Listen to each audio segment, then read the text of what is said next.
I've been thinking about something I want to talk through with you. Something I think a lot of us have felt, but maybe never quite had the words for. Why did your life never look like everyone else's? Not in a dramatic way, not in a my life is so unique and special kind of way. I mean in that quiet, everyday way. The way you always seem to be processing things on a slightly different frequency than the people around you. The way certain things that seem to satisfy everyone else just didn't do it for you. The way your path kept taking turns that nobody around you quite understood, including sometimes yourself. I want to sit with that today. I want to really sit with it. Because I think there's something important in that question that a lot of us have been carrying for a long time without ever really unpacking it. So let's do that today. Let's actually unpack it. Let's give it the space it deserves. Let me start here. Think back to when you were young.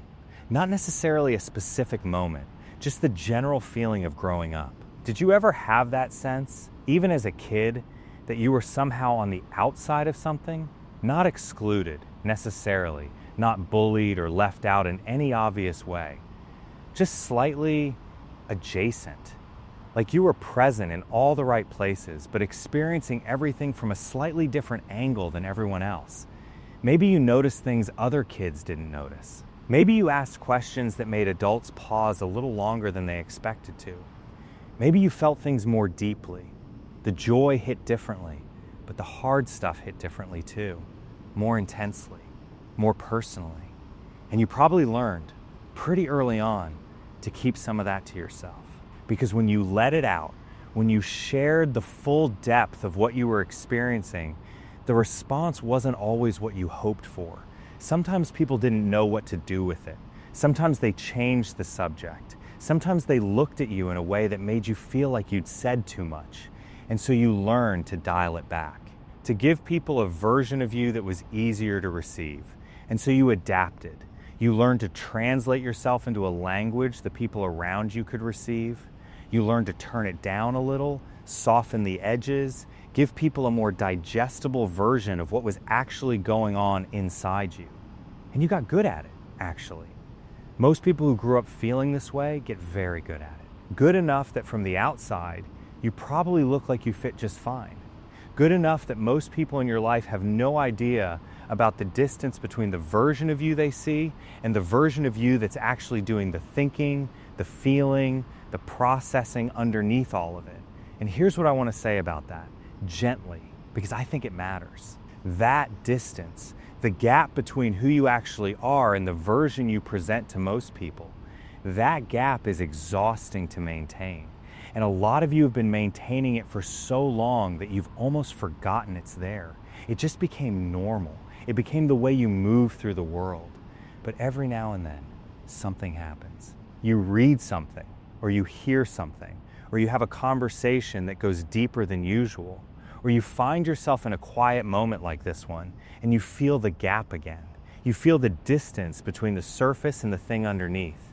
And it reminds you that there's a part of you that has never really been fully seen.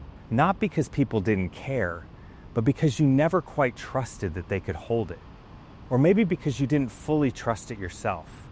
Maybe because you looked around at the people in your life and just couldn't quite find anyone who seemed like they were operating on the same frequency.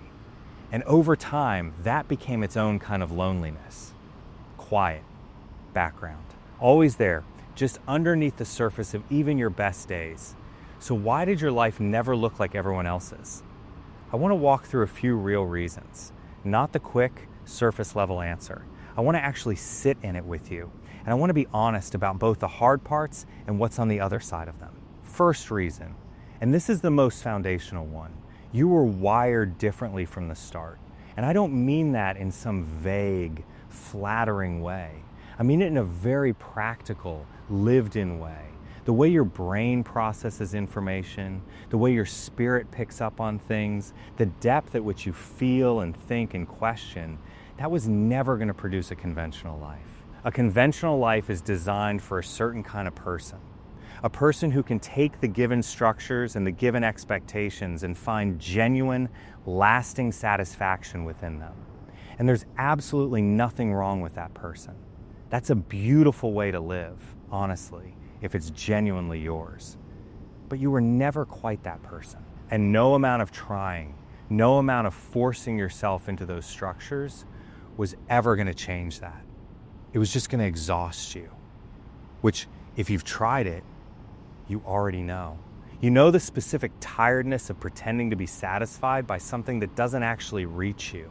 You know the feeling of going through all the right motions and still ending the day with that vague, nameless sense that something was missing. That's not ingratitude. That's not you being difficult. That's your spirit telling you the truth about who you are and what you actually need. Second reason, your path required experiences that a conventional timeline could never have accommodated. And this is a hard one because a lot of the experiences I'm talking about weren't pleasant. They were losses, failures, detours, seasons that felt completely wasted, relationships that didn't work out the way you planned, doors that closed when you were absolutely sure they were supposed to open. And in the middle of all of that, it just felt like your life was going wrong, like you'd missed a turn somewhere and couldn't find your way back to the road everyone else seemed to be on so effortlessly. But here's what I've come to understand, and what I want you to really sit with. There are things you know now, things that are woven into who you are right now, that you could only have gotten through those specific experiences. Not from a book, not from somebody else's story, not from watching it happen to someone else and taking notes, from living it yourself, from going all the way through it, not around it, not under it, through it. And the specific wisdom that produced, the specific depth, the specific understanding of what it actually feels like to be in the hard place. That is not accidental. That was not wasted time. That is part of what you carry, part of what makes you specifically equipped for wherever you're going. Third reason, your life never looked like everyone else's because you were never supposed to arrive at the same destination. And I think this is the simplest truth, but maybe the hardest to really accept, because we grow up being measured against the same milestones as everyone else. Same age to start school, same expectation of when to graduate, when to get a job, when to have things figured out, when to have the relationship and the house and the life that looks put together from the outside. And if your life doesn't hit those marks on time, or hits them in a different order, or skips some of them entirely, there's a social cost to that. People notice. People ask questions. People give you that look that says they're not quite sure what to make of you. And over time, if you're not careful, you start giving yourself that look too. You start measuring yourself against a timeline that was never designed for your life and finding yourself falling short. And that creates a specific kind of pain. The pain of feeling like you're behind, like you're somehow failing at something, when really you were just on a completely different road. A road that doesn't follow the same mile markers. A road that sometimes goes through terrain the conventional path never touches. A road that looks from the outside like it's going nowhere, but from the inside feels like the only honest direction you could actually go. I want to talk about loneliness for a minute, because I think it's a big part of this and I don't want to skip past it. There's a specific kind of loneliness that comes with a life that doesn't look like everyone else's. And it's not the loneliness of having no one around you. You might have plenty of people around you.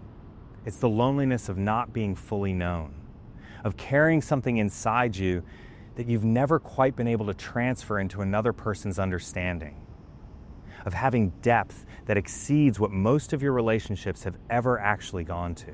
And I think this loneliness is one of the most defining and least talked about experiences of the kind of people I'm speaking to right now. Almost everyone in this space has felt it in their own way, in their own life. And it doesn't always get better just by finding more people, because the issue isn't quantity of connection, it's depth of connection. And depth of connection requires two people who are both willing to go there. And not everybody is. Not because they're lacking something essential, but because not everyone is built to go to the same depths. And when you're someone who naturally lives at a certain depth, finding people who can meet you there is rarer than it should be. Rarer than it feels like it ought to be by now. So you learn to be okay with some of that space. You learn to hold things within yourself, to process things internally, to find a kind of companionship in solitude that other people might find strange. And that's not a disorder. That's not something broken in you. That's just a very human adaptation to the specific experience of being who you are in a world that wasn't always designed with you in mind. I want to talk for a minute about the worthiness question because I think it sits underneath a lot of this and it doesn't get named directly enough. Because I think one of the reasons a lot of us struggle with the fact that our lives look different is that somewhere along the way, different got equated with wrong, and wrong got equated with unworthy. And unworthy is a place a lot of people are living from without even fully realizing it. Making decisions from a posture of feeling like they have to earn something, like they have to prove something, like the conventional markers of a successful life would finally be the evidence that they were okay, that they were enough, that they deserved to take up space in a way that required no further justification. And I want to say this as clearly as I know how to say it. Your worth was never tied to how conventional your life looked. It was never tied to whether you hit the milestones on schedule, whether your path made sense to the people watching, whether your story was easy to explain. Your worth is not something you build or earn or prove through the visible shape of your life. It was given. It was settled before the path took any of the turns it took, before any of the detours, before any of the moments that made you wonder whether you were doing this right. It was already settled. And living from that place, from a place of settled worth, rather than constantly working to justify your existence through achievement or conformity, or finally getting your life to look like something recognizable. That changes everything.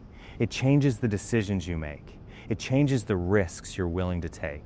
It changes how you respond when somebody doesn't understand your path, or questions it, or offers you that concerned look that says they think you've made a mistake somewhere. Because you're no longer needing their understanding to validate something that was already validated long before they had an opinion about it. Now I want to shift for a minute, because I don't want this to only be about the hard parts. I want to talk about what's actually on the other side of all of this. Because I think there's a real gift in a life like this, if you're willing to look at it honestly. Not a gift that cancels out the hard parts or makes them retroactively easy. I'm not going to do that to you. The hard parts were real. They cost something real. I want to honor that. But there is something on the other side of it. And it's this. The life that didn't look like everyone else's, the path that went through terrain nobody else visited, the experiences that shaped you in ways a smoother, more conventional road never could have. All of that produced something in you that is genuinely rare. A kind of understanding that cannot be manufactured. A kind of depth that cannot be performed. A kind of quiet resilience that isn't just willpower, it's the knowledge settled deep in your bones that you have survived things, actual hard things, things that were supposed to stop you and didn't. And you carry that knowledge in a way that changes how you move, how you think, and how you show up for other people who are in the middle of their own hard things. And I think that's part of why the path had to look different. Because the assignment, whatever yours specifically is, required someone who had been through something real. Not someone with a perfect record and a clean story and a tidy testimony. Someone who knew the wilderness from the inside. Someone who could sit with another person in their hard place without flinching, without reaching for the easy answer, without needing the other person to be okay before they were ready to be okay. Someone who knows that sometimes the most powerful thing you can offer is not a solution, but a presence. Just being there, just staying, just not leaving when it gets uncomfortable. And that ability, that specific, hard-won ability, only comes from having been through something yourself. It cannot be gotten any other way. Let me talk for a minute about perspective, because I think it's one of the most undervalued gifts of a life like this. When your path takes you through terrain that most people never visit, you develop a way of seeing things that most people simply don't have access to. Not because you're smarter or better, but because you saw more. You went places emotionally and spiritually and experientially that gave you a view that the well-traveled conventional road doesn't offer. And that perspective is valuable, not just to you, but to the people whose lives you touch. Because when someone in your life is going through something hard, something confusing, something that doesn't fit any of the standard scripts, you're the person they need. You're the one who doesn't flinch at the mess. You're the one who doesn't immediately try to fix it or explain it away or redirect toward the silver lining before the person has had a chance to actually feel what they're feeling. You're the one who can just be with someone in the hard place because you know what the hard place actually feels like from the inside. You know what it needs and what it doesn't need. And that is one of the most meaningful things one person can offer another. It's rarer than it should be. And it comes directly from the path that looked wrong for so long. I also want to talk about comparison because I think it shows up constantly in this particular conversation, and I want to address it directly. Because one of the hardest parts of having a life that doesn't look like everyone else's is the daily, ongoing temptation to measure yours against theirs. To look at the people around you, the people you grew up with, the people you follow online, and feel that quiet sting of what looks like falling behind. And I want to say something about that very clearly. Comparison only works as a measuring tool if you're trying to get to the same destination. And you're not. You were never trying to get to the same destination. So measuring your progress against somebody else's mile markers isn't just discouraging. It's actually meaningless. It's measuring the wrong thing with the wrong instrument against the wrong standard. And coming up short in that comparison doesn't tell you anything true about where you actually are on your actual path. The question that actually matters, the only one worth asking honestly, is not how does my life compare to theirs? The question is, am I being faithful to what I was given? Am I moving, even slowly, even imperfectly, in the direction I actually know I'm supposed to be moving? That's the real measure.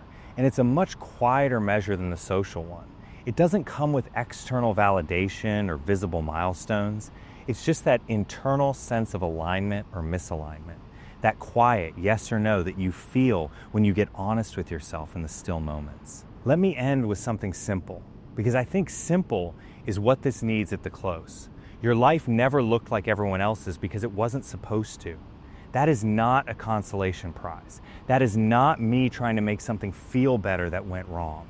It is just the actual truth. You were built with a specific configuration of gifts and sensitivities and experiences and depth that doesn't fit the standard mold.